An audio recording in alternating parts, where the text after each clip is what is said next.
Anaa sa gatos ka mga itlog sa pawikan ang nadiskubrihan sa usa ka baybayon sa General Santos City. Busa nagpahimangno ang DNR Region 12 ngadto sa katawhan sa lugar nga dili kini hilabtan. Ani ang dugang detalye. Gi-translocate niini mga personay sa DNR 12 Gensan, lakip mga personay sa barangay ug Sarangani Bay Protected Seascape Fish Warden ang anaa sa 100 ka mga itlog sa olive ridley sea turtle nga klase sa pawikan sa daplin sa baybayon sa Queen Tuna Park sa barangay Dajanga South, General Santos City, Martes sa buntag. Napalgan matud pa sa mga residente ang pagpangitlog sa pawikan pasado alas 7 sa gabi niadtong Lunes. Tupit lang na siya. Bawal mo na siyang masobrahan o kalalumpon.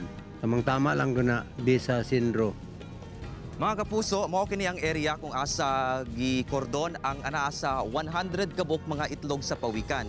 Ug gibana-bana ang mapusa kini sulod sa tulo ka bulan, mga bulan sa Abril. Matud sa Sendro Gensan, ang maong baybayon usa na gayud ka nesting ground sa mga pawikan.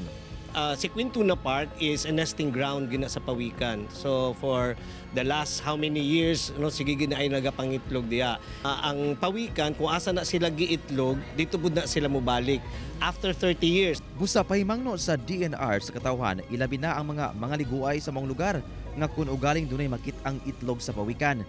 Gilayong i-report kini sa otoridad ug dili hilabtan. Paibalo nato sa publiko, bawal gyud magkuha aning ato ang mga itlog sa pawikan kay dako kay na siya og penalty. So gina-discourage nato na. Kauban si Gary Balantay ug Bong Vicencio, Efren Mamak, 1 Mindanao.